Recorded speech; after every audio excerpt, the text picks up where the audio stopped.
하나님의 말씀은 에베소서 5장 16절 말씀 다 같이 합독합니다. 세월을 아끼라 때가 악하니라. 아멘. 한 번 더 읽겠습니다. 세월을 아끼라 때가 악하니라. 아멘.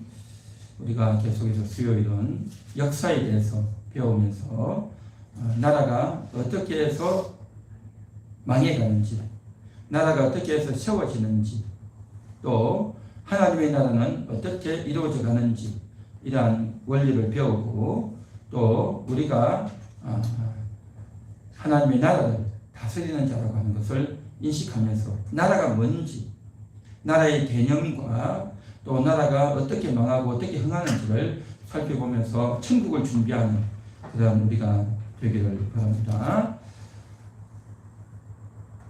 온라인 예배를 이렇게 드리고 있는데 말씀을 들으시고 이제 은혜 받은 분들은 반응을 좀 해주시고 댓글도 남겨주시고 또 궁금한 것은 질문도 하시고 또 은혜 받았으면 하나님께 감사하다고 표현도 하시고 그렇게 계속 하면 우리 함께하는 교회 유튜브가 더 빛날 줄로 믿습니다. 세월을 아끼라 때가 악하다라고 했습니다. 자, 동학난에 대해서 오늘은 살펴봅니다. 동학난과 청일전쟁인데 동학이 뭐냐면 여태까지는 서학, 서쪽에서 들어오는, 그러니까 서쪽에 있는 나라 유럽에서 들어오는 천주교와 또 서양 문물과 서양의 기술들이 조선에 많이 들어왔어요. 그래서 그러한 서양 학문, 서양 종교, 서양의 기술과 문물 이러한 것들에 대해서 우리는 동쪽에 있는 나라니까 동학이라고 하는 새로운 학문을 일으켜야 된다, 새로운 종교를 일으켜야 된다 해서 만들어진 것이 동학. 그래서 한국의 종교다. 여태까지 조선은 주작, 성리학이 양반이 모든 것들을 다스리는 신분제 사회였습니다. 그런데 이 동학은 새로운 도가 필요하다라고 해서 만들어졌는데 최재우라고 하는 사람이 동학을 만듭니다. 그래서 1860년에 동학을 만드는데 이 최재우는 서자 출신입니다. 서자가 뭐냐 하면 아버지는 양반인데 어머니가 본부인이 아닌 거예요. 그러니까 첩인 거죠. 그러니까 양반인 아버지와 첩인 어머니 사이에 태어나면 그걸 서자라 그래요. 본 부인의 자식이 아니기 때문에 서자이기 때문에 벼슬을 할 수도 없고 집안에서 아버지의 재산을 상속받을 수도 없고 그냥 인정받지 못하는 사람들이 서자였습니다. 그래서 조선시대는 양반들이 이제 첩이나 아니면 이제 둘째, 셋째 부인을 통해서 자식들을 많이 낳지 않습니까? 그러다 보니까 서자들이 많았죠. 그러니까 서자들이 외톨이가 되고 인정받지 못하는 사람들이 많았는데 최재우도 그런 사람이었어요. 자, 이 최재우가 이제 동학을 만드는데 그가 만든 동학의 사상이 한마디로 말하면 뭐냐면 평등 사상입니다. 우리 모든 사람은 다 평등하다라는 거죠. 조선시대는요 선비가 최고죠. 상농공상 선비가 최고고 남녀가 차이가 있고 그러한 사회 아닙니까? 그런데 동학은 그런 거 없다. 사람들은 다 평등하다. 그리고 사람이 하늘이다 하는 인내천, 사람이 하늘이다. 그런 주장을 한 거죠. 그러니까 조선시대에서는 도무지 있을 수 없는 그런 사상들이죠. 그래서 인내천 사상, 그리고 모든 사람 평등하다. 이러한 이야기들을 막 하니까 그때 당시 천대받고 또 억울하게 살아가는 사람들이 너무너무 좋아하는 거죠. 그래서 마치 이 최재우라고 하는 사람, 동학이라고 하는 이 학문이 많은 사람들에게 구세주 같은 그러한 인기를 많이 끌었어요. 그러다 보니까 그 조선시대의 그 유교적 윤리, 왕을 숭배하고 부모를 공경하고 신분 사회가 있던 그런 사회에서는 도무지 있을 수 없는 그런 거죠. 그래서 기존 어떤 주작을 반대하고 또 양반 사회가 굉장히 부정부패가 심했어요. 그래서 그러한 것들에 대해서 반대하고 또 모든 사람들이 평등하다. 그리고 이것이 하나의 종교화되어서 신앙화되어서 나타나니까 많은 사람들이 얼마나 좋아하고 따르는지. 그래서 1861년에 포교를 해서 많은 사람이 알리는데 불과 반년 만에 6개월 만에 3,000명이 모이는 거예요. 3,000명이. 그렇게 해서 엄청나게 몰렸는데 사람들이 그렇게 끄니까 그만 조선 조정에서 사람을 보내가지고 이 최재우를 체포해가지고 3년 만에 1864년에 그를 잡아가지고 죽여버린 겁니다. 그래서 최재우가 3년 만에 죽어요. 그렇게 죽고 이제 수면 아래로 이제 들어가 버렸는데 동학이 그러면서도 이 드러나진 않았지만 많은 사람들이 군데군데 모여서 이 동학을 공부하고 동학이 옳다, 동학대로 해야 된다라고 하는 사람들이 많았는데 그때의 결정적인 계기는 뭐냐면 전라북도 고부군수 조병갑이라는 사람이 있었어요. 고부군수가 어디냐면 전라북도 정읍에 있는 어떤 군수였는데 이 사람이 아주 못된 짓을 많이 했어요. 아주 부정부패를 많이 저질렀는데 전라북도 정읍은 땅이 아주 비옥하고 농사가 잘 되는 그런 지역이었는데 그런데 그 곳에 가면 저수지가 하나 있대요. 큰 저수지가 하나 있는데 그런데 이 고부군수가 저수지를 하나를 더 만들었어요. 또. 왜 만들었느냐? 그렇게 해서 사람들에게 돈을 거두려고. 그래서 그 저수지를 하나 더 만들어 가지고 이곳에서 물을 떠가고 하는 사람들 다 물세를 받는 거예요. 물값을. 그러니까 물을 떠가면 물세를 내야 되는 거죠. 그러니까 사람들이 아주 불만이 많은 거죠. 물을 떠먹는데 무슨 물세를 내느냐 그렇게 된 거죠. 그리고 또 여러 가지 제명을 붙여가지고 서로 가족이 화목하지 못하다.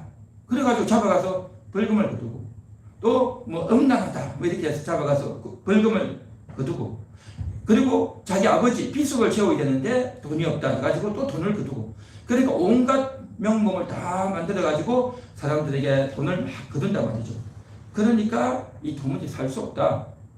이럴 수 있냐 해가지고 이제 드디어 1894년에 전봉준이라고 하는 사람 동학의 리더였어요. 그래서 전에는 최재우가 이걸 시행을 하다가 최재영이 죽고 그 다음에 전봉준이라는 사람이 나와가지고 이 사람이 동학입니다. 동학교도인데 그래서 부정부패를 많이 하고 그리고 또 특별히 동학을 배운 그런 사람들은 모든 사람 평등한데 사람이 하늘인데 어떻게 이렇게 사람을 불평등하게 하고 또 사람을 이렇게 함부로 하느냐 못살게 구느냐 라고 했던 대표적인 사람들이 동학교도들이었거든요.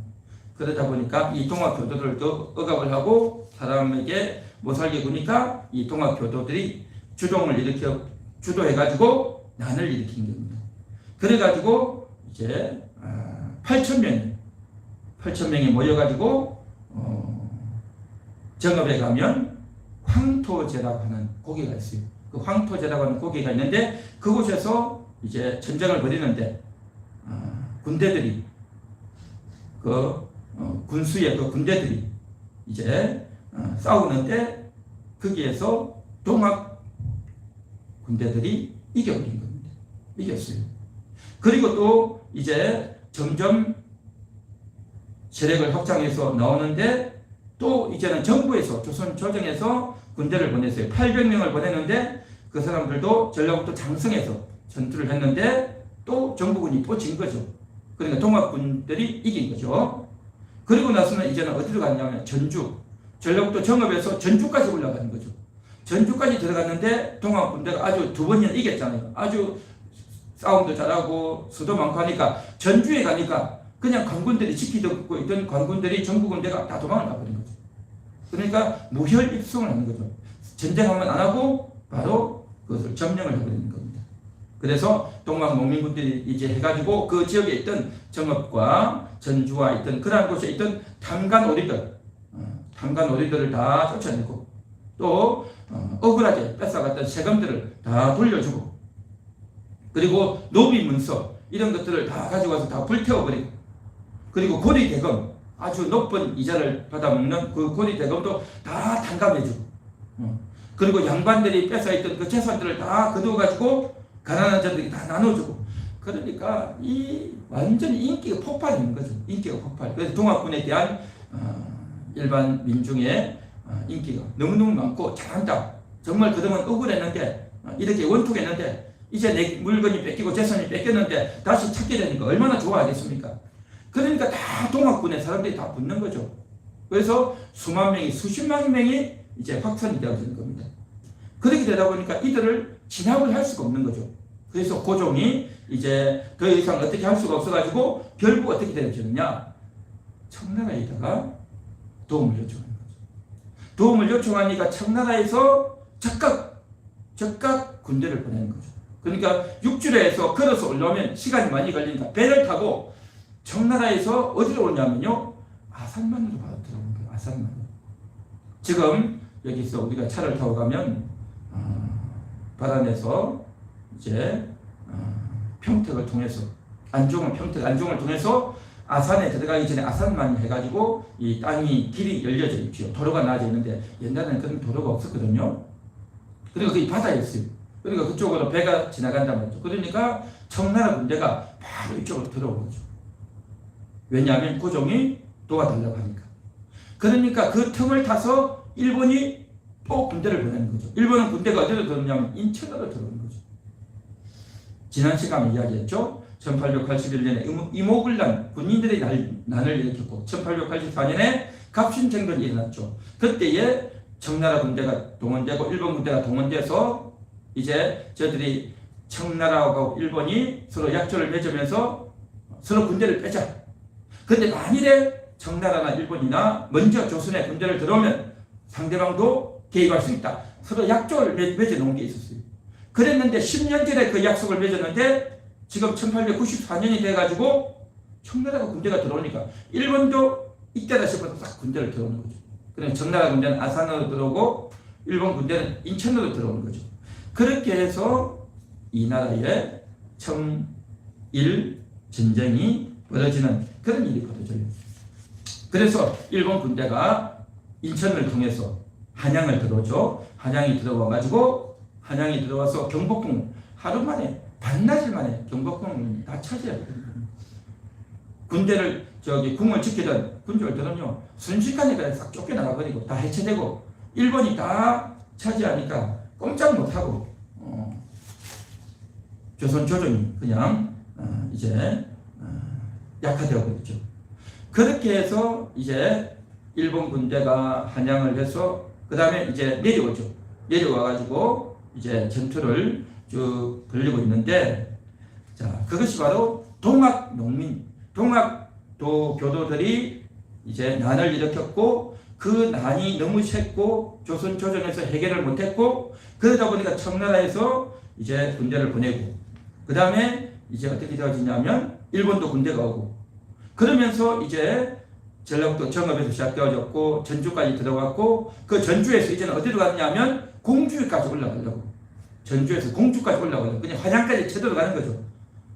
한양까지 쳐들어가서 지금 하는데, 왜 이 난리를 벌였느냐? 동학교도들을 억압을 했고, 또 이제 고부군수가 부정부패했고, 또 이 나라가 바르게 서야 된다 라고 하는 제목으로 그렇게 쭉 진행이 되어졌죠. 그렇게 전주까지 갔다가 일본 군대가 들어오고 이렇게 하니까 이 군대들이 해체되어 버린 겁니다. 그래서 자진 해산해 버렸어요. 자진 해산을 했다가 그리고 나서 어떤 일이 벌어지냐면 청나라하고 일본하고 전투가 막 벌어졌어요. 그렇게 전투가 막 벌어지고 나서 한 몇 개월이 지나고 나서 동학교도들이 또 모이는 겁니다. 또 모여가지고 이제는 논산에서 모여서 이제는 공주에서 모여서 논산까지 그렇게 올라가는데 거기에 우금치라는 곳이 있어요. 우금치. 그 우금치에서 동학교도들이 한 몇만 명이, 한 5만 명인가 하여튼 상당한 군인들이 모였습니다. 그렇게 모여서 오고 그 다음에 이제는 한양을 통해서 올라가려고 그러고 그 다음에 일본 군대가 한양을 올라가지 못하도록 딱 막으면서 일본 군대는 북쪽, 그 다음에 동학교도들은 남쪽에서 서로 전투를 벌이는데 이 동학교도들이 뭘 하냐면 칼 들고 몽둥이 들고 그 다음에 죽창이 뭐냐 하면 대나무에다가 끝에 칼을 달아가지고 붙여서 하는 게 이 죽창이라고 그러죠. 죽창. 이런 낫. 그리고 무기도 제대로 없어요. 낫이나 죽창이나 그다음에 몽둥이나 이런 걸 가지고 전투를 하는 거죠. 그에 비해서 일본 군대는요 아주 최정예 군대인 겁니다. 아주 훈련이 잘 되어 있는 총으로 무장되어 있고 또 기관총 있죠. 기관총. 이때 당시 기관총이 있었어요. 그러니까 그 기관총을 위에서 쏘면 이길 수가 없는 거죠. 그런데 그 동학 교도들은 죽창 들고 가면 우리가 이긴다. 그리고 이 동학 교도들은 뭘 했냐면 민간 신앙이 있었어요. 민간 신앙. 그러니까 우리가 부적을 잘 써서 부적을 잘 몸에 지니고 있으면 또 부적을 이제 태워가지고 물에 재를 내가지고 물에다가 뿌려서 그걸 마시면 전쟁에서 이긴다. 효험이 좋다. 그런 생각, 그런 신앙이 굉장히 강했어요. 민간 신앙. 그러니까 부적 신앙인 거죠. 그래서 이것을 가지면 우리가 반드시 이긴다. 그런 것들을 동학 교도들이 많이 믿고 있었던 거죠. 그러니까 지금 현재 우리가 보면 굉장히 말도 안 되고 우스운 건데 그러한 것에 대한 신앙이 확실했단 말이죠. 그래가지고 우리는 가면 틀림없이 이긴다. 우리는 부적을 가지기 때문에 이긴다. 해가지고 갔는데 그 수백 명, 수천 명, 수만 명이요. 다 죽는 거예요. 다 죽어. 그렇지 않겠습니까? 위에서는 기관총이 어떤 총입니까? 그냥 쭉 쏘면요. 그 많은 사람들이 그냥 그대로 죽는 거예요. 그대로 죽어. 옛날에는 무슨 총입니까? 칼 들고 가지고 확 뛰어가지고 칼싸움하고 그렇게 싸우잖아요. 근데 뛰어오기도 전인데 이게 오기도 전에 총으로 다 쏴서 죽어버린단 말이죠. 그러니까 엄청난 사람이 죽은 거죠. 이 게임이 안 되는 전투였단 말이죠. 그래서 동학교도들이 그 우금치 전투에서 거의 다 죽었어요. 그 4만 5만이 몰려가지고 올라오는데 딱 살아남은 사람이 몇 명이냐면 500명. 500명. 그 엄청난 사람들이 다 죽어버렸던 겁니다. 그리고 전투를 지휘했던 전봉준이라고 하는 사람이 잡혀가지고 이 사람도 죽고 그 있던 사람들 다 죽었죠. 그러면서 이제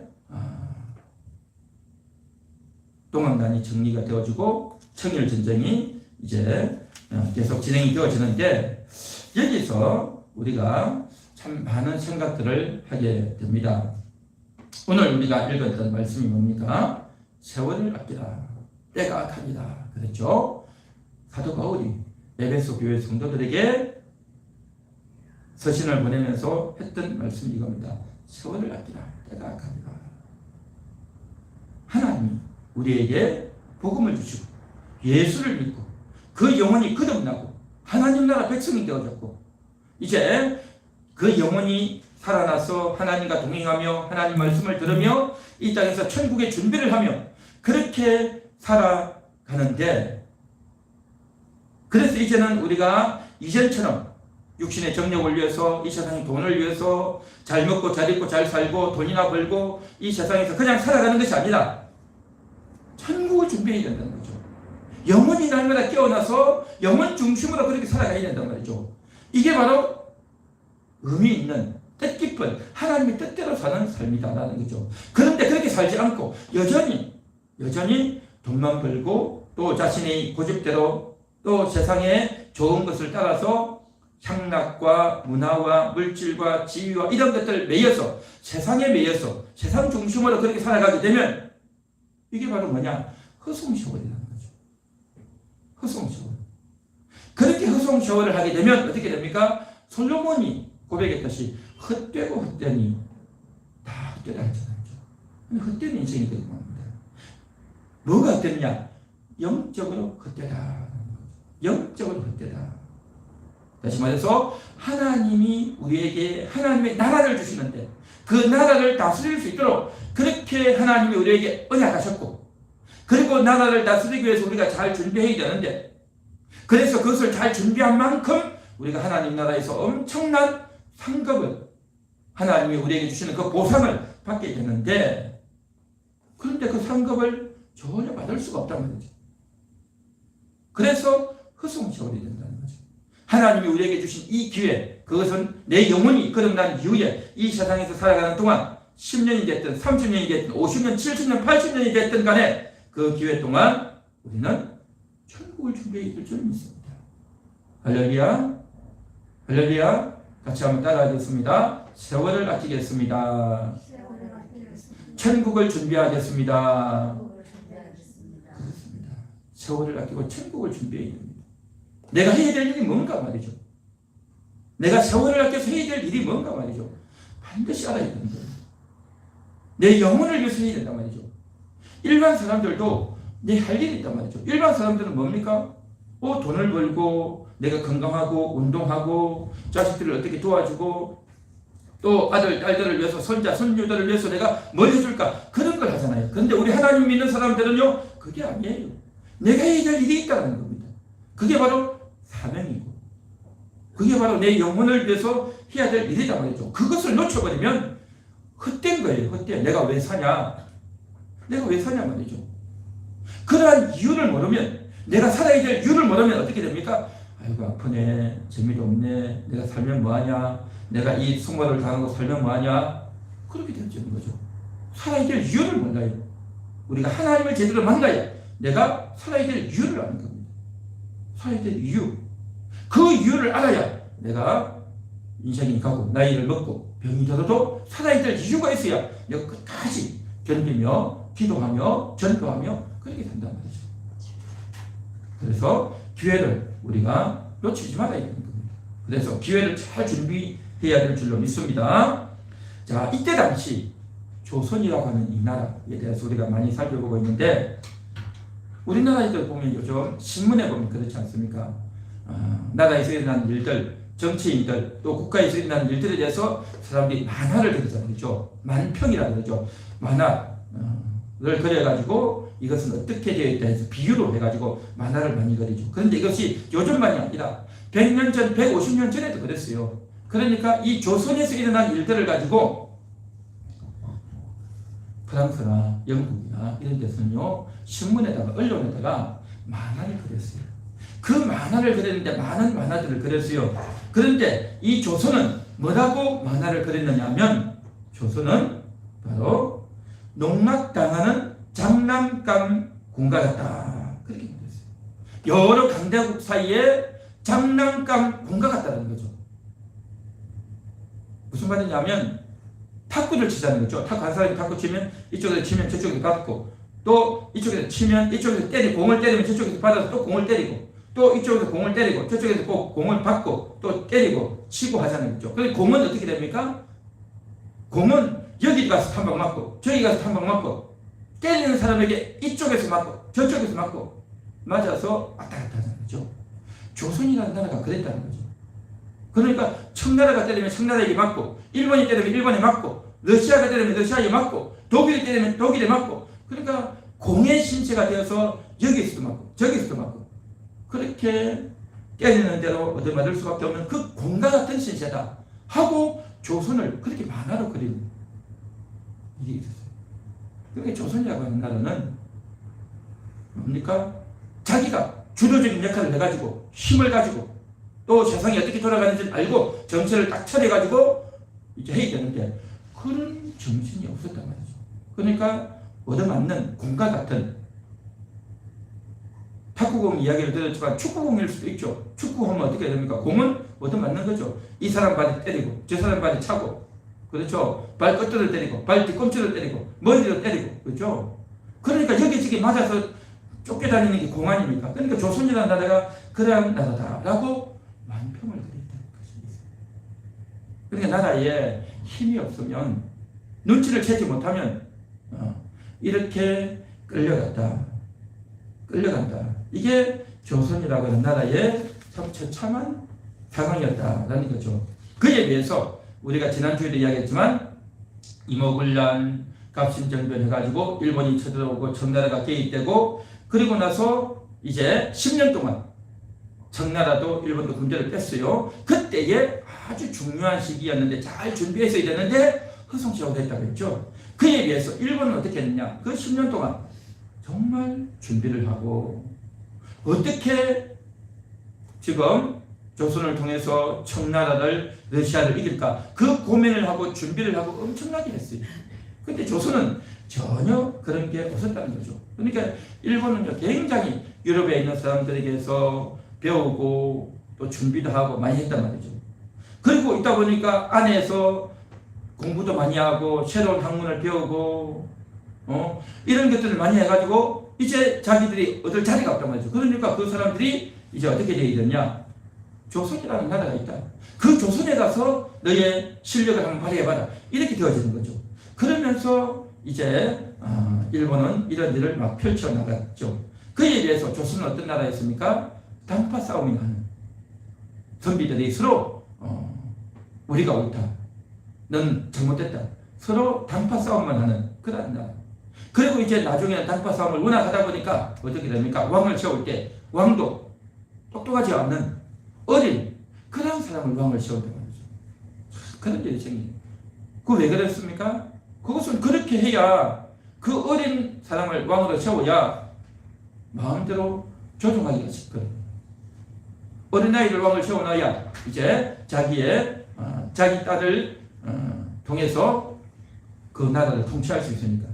그러니까 외갓집 정치를 하는 거죠. 세도 정치라고 그러죠, 일명. 그렇게 되어졌는데 한 중국 지식인이 양계초라는 사람이 있는데 이 사람이 남긴 유명한 말이 있어요. 조선을 생각하는 마음으로, 아끼는 마음으로 남긴 말인데 이런 말을 했어요. 일본이 남의 나라를 망하게 할 실력을 가진 것만이 문제이겠는가? 조선이 망하는 길을 취하지 않았다면 비록 100개의 일본인들 어쩌겠는가? 그렇게 말을 했어요. 이게 무슨 말이냐면 일본이 힘도 있고 또 똑똑했고 준비를 많이 했지만 일본이 아무리 그렇게 해도 조선이 정신을 차리고 조선이 이제 망하는 길을 선택하는 것이 아니라 사는 길을 선택했다면 조선이 그렇게 망할 수 있었겠느냐는 거죠. 그러니까 다른 나라가 아무리 세도 남의 나라를 함부로 그렇게 해먹을 수 없다는 거죠. 한마디로 말해서 조선이 너무나도 엉망이었고 망하는 길만 선택했다. 안 되는 길만 선택했다는 거죠. 자, 그렇게 했고 그때 당시 고종의 부인이었던 민비가 자기의 그 세자인 순종이죠. 자기 아들 순종을 위해서 순종이 잘 되도록 복을 비는 기도를 했어요. 기도를 했다는 건 하나님께 기도했냐 싶은데 그게 아닙니다. 이 기도는 하나님 아닌 천지신명께 기도하는 그런 기도였어요. 그래가지고 금강산에 가면 12,000봉이 있잖아요. 그렇죠? 그 금강산 그 봉우리 하나에다가 뭘 하냐면 돈을 1,000냥을 바치고 쌀을 한 섬을 바치고 그 다음에 비단 한 피를 올리는 거예요. 그리고 기도하는 겁니다. 우리 아들 잘 되게 해달라고, 우리 자식 잘 되게 해달라고. 그리고 또 옆에 봉우리 가서 또 그렇게 하는 겁니다. 또 돈 1,000냥, 쌀 한 섬, 비단 한 필. 그러니까 봉우리가 12,000개니까 12,000 봉우리 각각마다 다니면서 그것을 하고 있는 거죠. 야, 이게 뭐하는 짓입니까? 그죠? 그러니까 안 그래도 나라가 힘든데 그 돈들을 거기다 다 써버리는 거죠. 돈들을 그런 데 다 써버리는 거죠.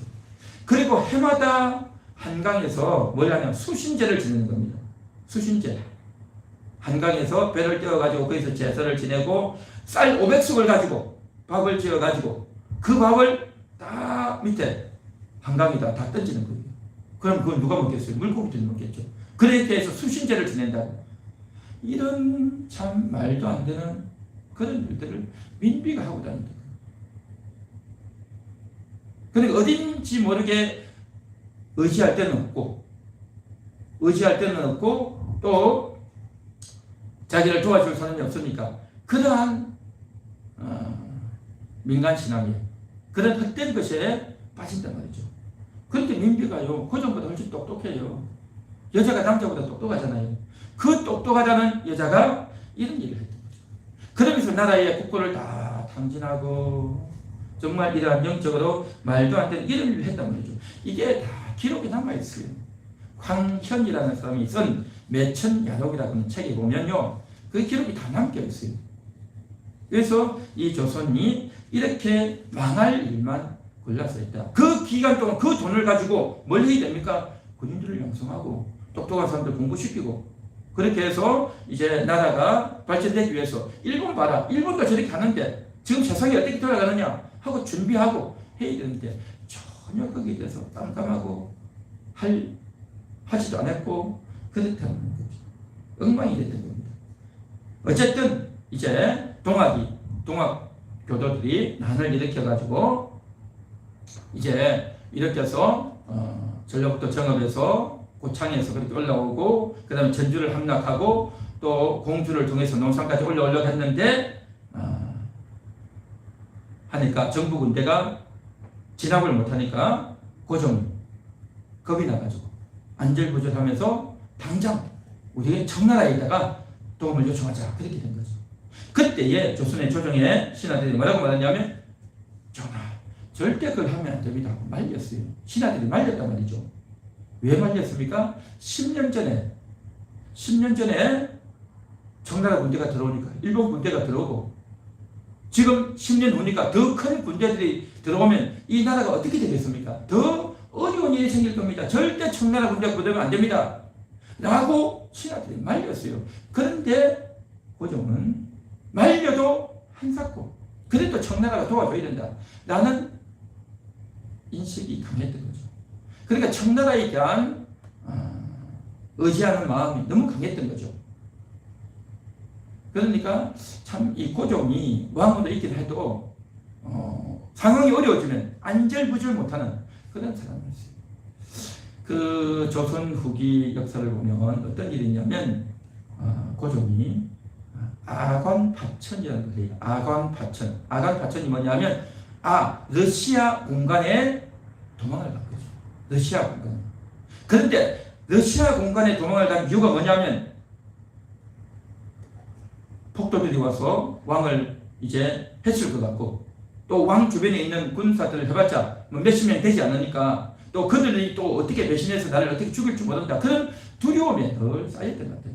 그래가지고 러시아 공간으로 도망을 가거든요. 그런데 고종이 그때 한 번만 있었던 것이 아니고 11번 있었어요. 11번. 일본 공간에도 도망가고 미국 공간에도 도망가고 그런데 기록에 이제 공식적으로 교과서에 남아있는 것은 러시아 공간에 간 것만 기록이 남아있는데 사실은 11번을 그렇게 해서 시도를 했었어요. 시도를 했었는데 다 이루어지지 못했던 거죠.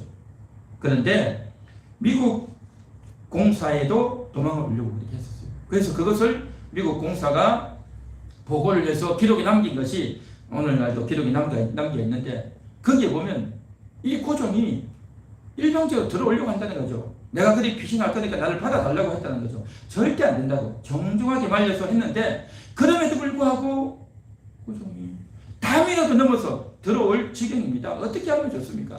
라고 하소연을 한 그 기록이 있어요.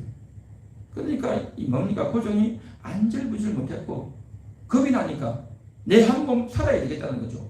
왕이 그렇게 도망을 가면 어떻게 됩니까? 백성들은 어떻게 되겠어요? 나라를 다스리려면요 겁이 나서 두려워서 이 사람 도움 요청하고 저 사람 도움 요청하고 여기 전화하고 저기 전화하고 이럴까 저럴까 고심을 하면서 온갖 나라에다 다 도움을 요청한단 말이죠. 왕이라는 것은 나라를 다스린다는 것은 정신을 딱 차리고 내가 죽어도 좋다. 이 나라를 위해서 이 백성을 위해서 내가 내 한 몸 바쳐서라도 내가 하겠다. 나는 그러한 결기와 각오가 기본적으로 있어야 되는데 그런 게 전혀 없었던 거죠. 마구 흔들리는 거죠. 그러다 보니까 어떻게 됩니까? 청나라에다가 일단 우리가 살아야 되니까 군대를 요청한 거죠. 자, 그래서 군대를 요청하는 거라면 청나라 군대가 들어왔잖아요. 결국 뭐냐? 동학 교도들이 난을 일으켰고 고종이 요청한 겁니다. 결국 동학난 청일 전쟁의 원인은 뭐냐? 고종 때문입니다. 고종이 요청하지 않았다면 이런 일이 안 생기죠. 이런 일이 안 생기죠. 그래서 참 안타까운 일들이 많이 생겼다. 나라를 잘 다스리지 못하면 그것을 리드하는 자가 흔들려가지고 이럴까 저럴까 하고 있으면 얼마나 참 안타까운 일이 생기겠는가 하는 거죠. 그래서 10년 동안 허송세월을 했잖아요. 허송세월하고 잘 준비하지 못하고 군대를 준비하지 못하고 또 정치와 외교를 잘 하지 못하다 보니까 바르게 일러주는 그 사람들의 말은 안 들리고 그만 자기가 좋은 이권을 챙기고 돈을 챙기고 민비가 다 이렇게 잡아가지고 뭡니까 그 쌀과 그 재산 이 가지고 엉뚱한데 돈을 다 버리고 그러고 있다 보니까 이제 기회를 다 뺏겨버린 거죠. 기회를 다 상실한 거죠. 어떤 준비도 못했던 것이 결국 이 사태까지 온 거죠. 이 사태까지. 우리의 성도들의 영혼도 마찬가지입니다. 우리 성도들의 영혼이 깨어나서 하나님과 하나 되어졌어. 성경을 더 많이 알고 더 많이 기도하고 하나님 중심으로 그렇게 살아서 하나님의 말씀이 나를 다스리고 하나님의 뜻이 나를 다스려서 하나님의 뜻대로 사는 것이 내 인생의 목적이다. 나는 하나님의 뜻대로 살겠다. 그러한 영혼에 대한 인식, 그러한 세계관으로 딱 무장이 되어 있으면요, 흔들리지 않는 거죠. 그런데 그걸로 준비가 안 되어 있으면 어떻게 되어지느냐면 세상 철학, 세상 학문, 세상 문화, 세상 재미, 또 세상의 유익, 세상의 친구들, 또 내가 세상에서 해야 될 일, 그러한 것으로 내 세계관이 내 두뇌에 가득 차는 거예요. 어디 가서 오늘 술을 한잔 마실까? 어디 가서 화투를 좀 쳐볼까? 어디 가서 좋은 여자를 만나고 좋은 남자 만날까? 오늘 텔레비 뭐 할까? 전부 그런 것만 생각하고 있는 거죠. 그러니까 이 육신적이고 세상적인 것들만 뇌에 가득 차 있고 하나님에 대한 인식이 거의 없단 말이죠. 하나님에 대한 인식을 내가 너무너무 아프고 내가 힘들면 그때서 하나님 도와주세요. 내가 힘들어지면 어쩌다가 교회 한번 나와가지고 하나님 도와주세요. 그렇게 되죠. 그러다 보니까 천국에 대한 준비가 없다 보면 이 땅에 사는 동안 삶에 고충이 오는 거예요. 어려움이 온단 말이죠. 창피스러운 일이 생기고 억울한 일이 생기고 육신의 고통이 오고 내 마음대로 안 되고 그러면서 또 마음의 평강이 없고 아이고 교회를 간다고 될까? 하나님이 나를 도와줄까? 나는 믿음도 없었어. 나는 성경도 잘 몰라서 아이고 뭐 이러고 살지 뭐 그렇게 되어지는 거죠. 그런데 우리는 그렇게 사는 것이 뭐냐? 허송세월이다. 허송세월. 하나님 외에 다른 것으로 뇌를 채우고 다른 것으로 생각을 가득 채우고 세상의 것으로 채우고 꼭 돈을 많이 벌고 욕심을 내서가 아니라 하나님 외에 다른 인식과 신념과 고집으로 똘똘 뭉친단 말이죠. 그렇게 되어지면 결국 자기가 주인이 되는 거죠. 자기가 주인이 되는 말이죠. 그렇게 사는 이것이 허송세월. 그렇게 허송세월이 되면 결국 나중에 어떻게 해야 되냐? 죽기 전에 반드시 후회합니다. 반드시 후회합니다. 내가 헛살았구나. 쓸데없는 고집을 부렸구나. 그렇게 느끼는 거죠. 그래서 하루라도 빨리 정신을 차리고 깨어서 정말 하나님과 하나 되는 그러한 인생을 살아야 될 줄로 믿습니다. 할렐루야. 할렐루야. 자, 이제 청일 전쟁이 벌어지는데 청나라하고 일본이 아까 이야기했죠. 청나라 군대가 바로 아산만을 통해서 오고 일본 군대가 그렇게 올라왔다.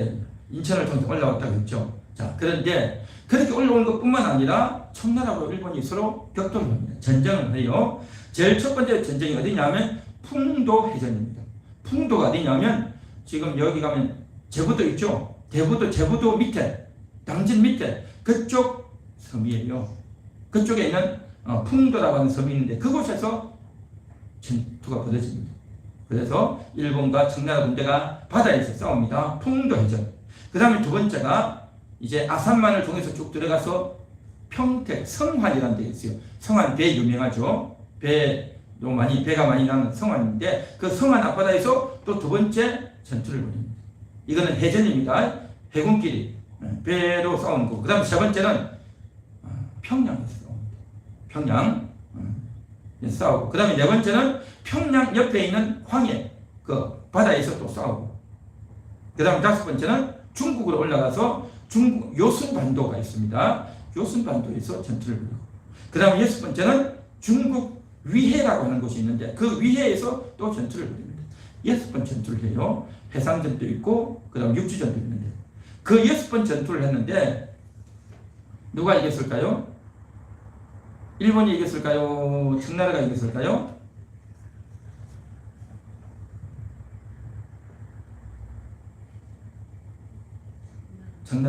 청나라가 이기지를 못했습니다. 여섯 번 중에서 일본과 청나라가 몇 전 몇 패 했을까요? 6전 6패를 했어요. 청나라. 일본이 6전 6승을 한 거예요. 그래서 청나라는 한 번도 못 이겼어요. 일본에. 일본도 청나라하고 싸울 거라고 생각했고 청나라도 일본과 싸울 거라고 생각했는데 일본 군대들이 우리가 청나라를 이길 수 있을까? 자기들도 의심했어요. 사실 처음에는 반신반의했단 말이죠. 그런데 10번을 싸우는데 청나라가 한 번도 못 이겼어요. 완전히 대패한 거죠. 완전히 KO패한 거죠. 6전 6패했어요. 청나라가. 참 놀라운 일이 벌어졌어요.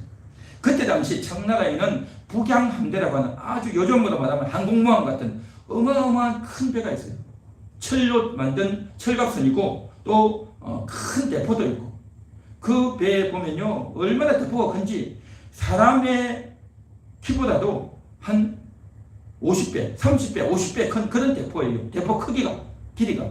엄청난 대포죠. 그런 큰 대포가 있기 때문에 그런 대포에서 포탄 한 방만 쏘면 그 상대방 배는요 한 방만 맞으면 그냥 침몰하는 거예요. 침몰. 배가. 그러한 큰 무기가 있었어요. 그에 비해서 일본은 그렇게 큰 배는 없었거든요. 일본이 그렇게 큰 배는 없고 그 배를 만들 만한 돈도 없고 그렇게 큰 배를 만들 만한 기술은 없었던 거죠. 그런데 비해서 일본은 그보다는 작은 중간 정도 되는 이 배에다가 속사포, 그 포를 준비해서 쏘는데 시간이 걸린다면 이 속사포는 아주 빨리 장전해서 빨리 쏘는 배죠. 속사포죠. 그렇게 해서 전투를 했는데 중국이 꼼짝 못하고 육전 전패를 해버렸어요. 육전 전패. 그래서 청일전쟁에서 청나라가 지고 나서 100년 동안 중국은 치욕을 느낀다. 그런 말을 지금도 해요. 지금도 치욕스럽다 라고 말을 하죠. 왜 그랬느냐? 중국은 청나라는 계획을 하려고 했죠. 그때 청나라도 계획을 하려고 하고 1860년도부터 서양 학교를 만들고 아이들을 교육을 시키고 새로운 문물을 받아들이고 기술도 배우고 서양의 언어도 배우고 그렇게 해서 한 몇 년 잘 나가다가 청나라에도 이런 사람이 있었어요. 뭐라고 말을 하느냐면 우리가 이 대중국이 저 서양 오랑캐들에게 우리가 배워야 되겠냐고. 저 하잘것없는 서양 오랑캐들에게 우리가 배워야 되냐. 그런 생각을 하고 그 사람이 말을 했는데 그 말이 먹혀가지고 중국이 준비하다가 그걸 다 스톱시키게 됩니다. 그러니까 사람이 이러한 말을 하면 결국 망하는 거죠. 망하는 거죠. 어쨌든 중국은 대패합니다. 대패입니다.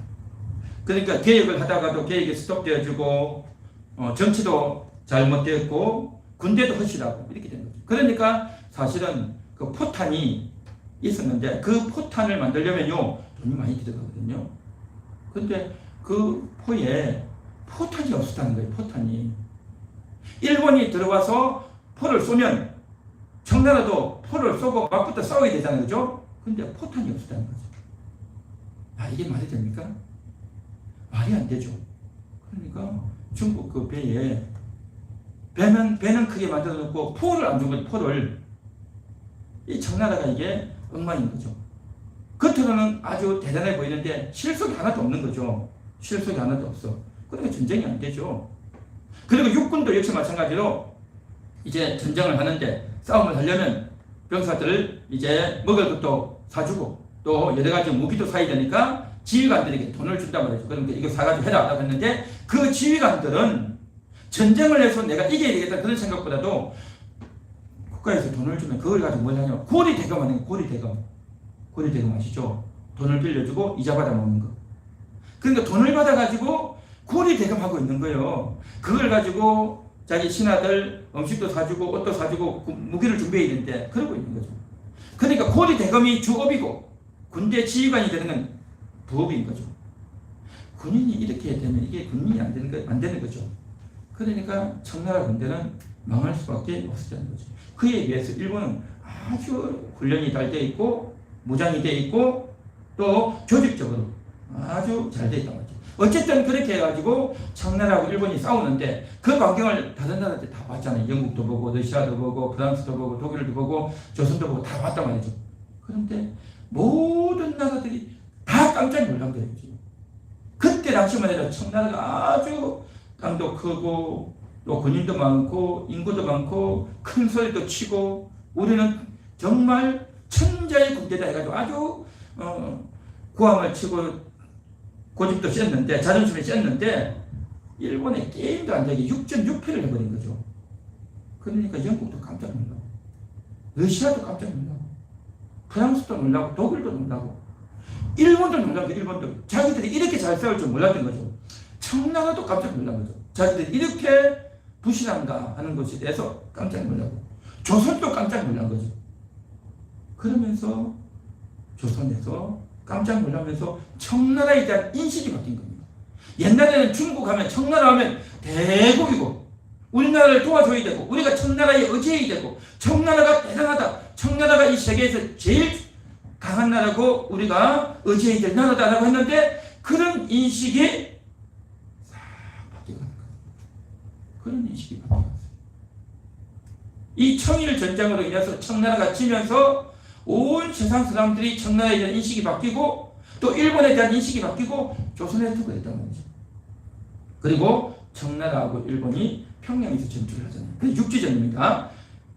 육상에서 전투를 했는데, 그 전투할 때 청나라하고 일본만 전투하는 것이 아니라 조선 사람들도 징집이 된 거예요. 청나라도 가고 일본에도 가고 중간에 있다가 많이 죽고 다쳤어요.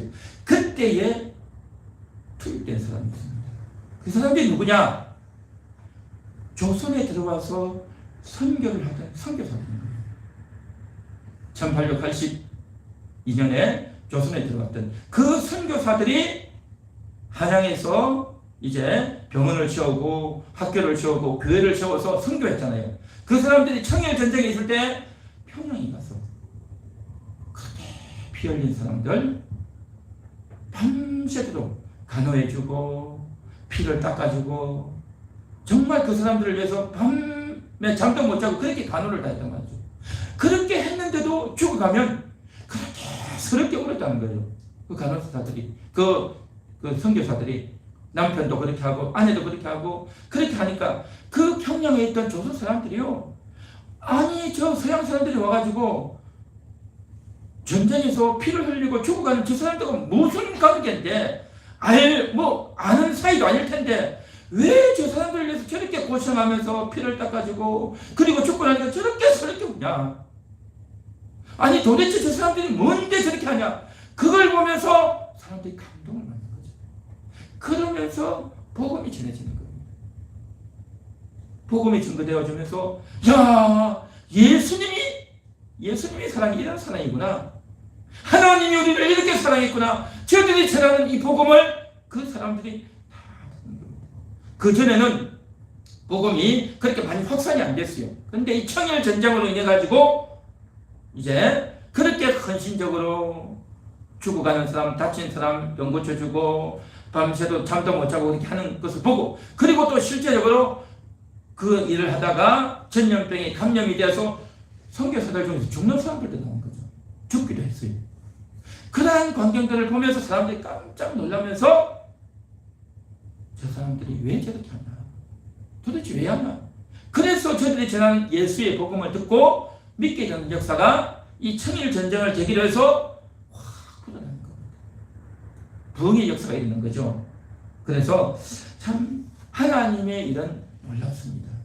그냥 복음만 전해서 예수를 믿고 잘 되어진 것이 아니라 그 과정 가운데서 죽어가는 자들을 위해서 희생하고 헌신하고 정말 잠자지 못하고 오히려 병을 고쳐주다가 죽어가고, 그러한 광경을 통해서 많은 사람들이 엄청난 영향을 끼치면서 복음이 전도되어지는 거죠.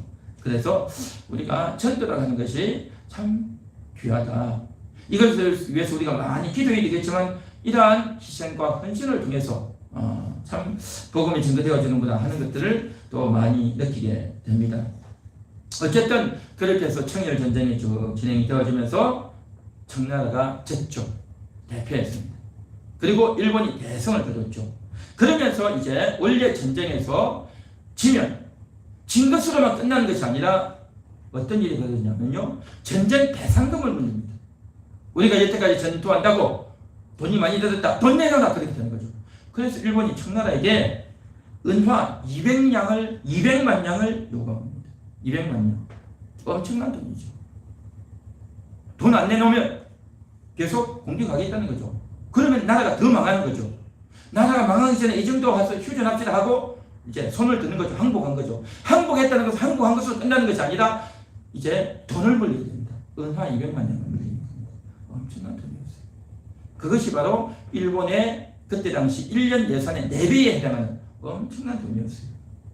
그 4배에 해당하는 돈을 청나라가 물어주고 또 청나라가 부실했던 대가를 다 치르는 거죠.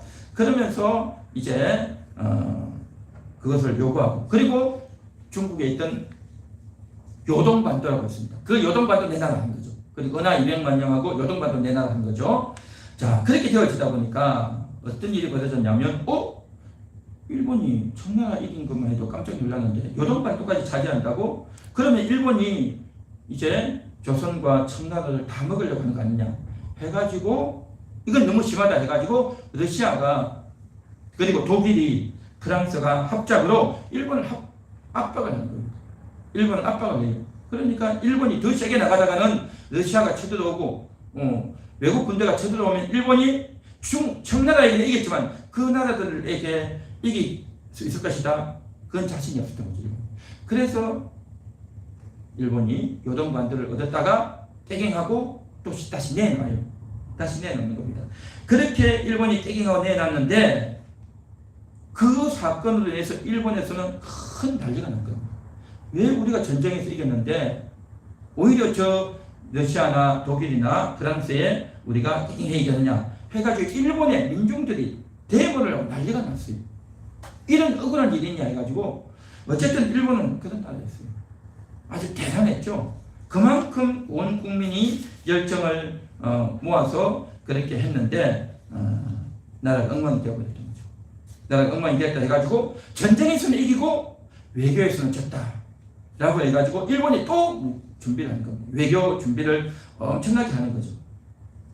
그렇게 했는데 다시 정리를 하면 이렇습니다. 일본은 그동안 많은 준비를 했어요. 그 준비는 뭐냐? 실력 있고 똑똑한 애들을 미국으로, 영국으로 교육시키고 유학을 보내고, 그렇게 해서 잘 배워서 오면 아낌없이 공부할 수 있도록 돈을 대준 겁니다. 재정 지원을 주고. 그렇게 해서 공부하고 한 5년 후, 10년 후에 돌아오면 어떻게 됩니까? 관직을 주는 겁니다. 관직을 줘가지고 그것을 계속 연구하고 그 전문 분야를 활용할 수 있도록 그런 체계가 잘 되어 있단 말이죠. 근데 중국은 그게 안 됐고, 조선은 그런 짓 왜 하냐? 준비를 안 했던 거죠. 어쨌든 준비하지 않으니까 나라를 운영한다는 것은요, 한두 사람이 되는 게 아니죠. 모든 사람들이 마음을 합치고 뜻을 합쳐서 한꺼번에 나가야 일본같이 되어지는데, 청나라는, 조선은 너무나도 그렇지 못했다라는 거죠. 그래서 이제 나중에 어떤 일이 벌어졌느냐? 이제 은하 200만 년을 일본에다가 배상을 해야 되는데 청나라 돈이 없는 거죠. 그래서 그 청나라가 어떻게 했냐면 그 돈이 많은 돈을 갖고 있는 영국에다 돈을 빌린 거죠. 영국에다 돈을 빌리고 이자를 주고 돈을 빌린 겁니다. 그리고 이제 일본은 청나라에게 200만 년을 받아서 뭐 하느냐? 그거 가지고 앞으로 또 러시아가 우리를 공격할 거 하니까 더 이제 강한 무기를 준비해야 된다 해서 군함과 이러한 함정들을 많이 사는 겁니다. 그러니까 결국 일본도 돈 받아가지고 영국에다 돈 주고 큰 무기 사고, 청나라도 돈을 갖기 위해서 돈을 빌려서 이제 빌리고, 근데 영국은요 어떻게 되냐면 가만히 앉아서 청나라한테 돈 벌고 일본한테 돈 벌고 이렇게 되죠. 그러면서 일본은 생각합니다. 우리는 싸워서 이겼지만 실리는 영국이 취하고 실리는 러시아가 취하는구나 하면서 그러한 것에 눈이 뜨면서 외교전과 힘이 있어야 된다는 생각을 더 많이 가지는 거죠. 그러니까 이기면 이길수록 더 아이디어를 얻고 더 분발하고 더 각오한 거죠. 그런데 이러한 준비를 전혀 하지 못하고 있는 나라가 바로 조선이었다는 거죠. 조선이었던 거죠. 그래서 청나라 군대만 끌어들이고 맨날 엉뚱한 데 가서 제사나 지내고 그렇게 되어지는 거죠. 그래서 참 깨지 못하면, 기회를 다 잃어버리면 엉망이 되어진다는 거죠. 오늘 말씀을 정리하겠습니다. 깨어나지 못하면 우리의 육신의 기회를 잘 우리가 다스리지 못하면 엉망이 됩니다. 하나님이 우리에게 기업을 주셨어요. 하나님 나라를 기업으로 주셨습니다. 할렐루야. 그 기업을 주셨는데 그 기업으로 주셨다는 것을 우리가 알고 그것을 믿고 기업의 내용이 뭔지 어떻게 해서 기업을 키워야 될지 천국에서는 어떤 일을 하는지 그러한 것들을 알고 준비해야 되는 겁니다. 그 준비가 뭡니까? 우리가 인격을 준비하고 인내를 준비하고 거룩을 준비해야 되는 겁니다. 그리고 그것을 상속할 수 있는 실력을 들려야 돼요. 실력을. 그 상속의 실력을 기르지 못하면 이제 천국을 다스릴 수가 없는 거예요. 제가 언젠가 한번 이런 말씀을 드렸죠. 우리나라 이제 대한항공을 하는 한진그룹이 있죠. 그 한진그룹이 옛날에 그런 일이 있었어요. 딸들이 갑질을 했다 해가지고 작년인가 재작년인가 큰 기사가 났죠. 갑질을 했다. 그러고 나서 이제 그 대한항공의 사주가 죽었어요. 죽고 나서 이제 그 자녀들이 아버지가 죽고 나니까 아들 중심, 딸 중심으로 서로 주식, 지분들이 많으니까 서로 내가 사장할 거다. 아버지를 위해서 내가 왕이 될 거다. 사장할 거다. 그렇게 돼야 되는 회장할 거다. 서로 싸우는 겁니다. 그러다 보니까 이 그룹의 힘이 반분되는 겁니다.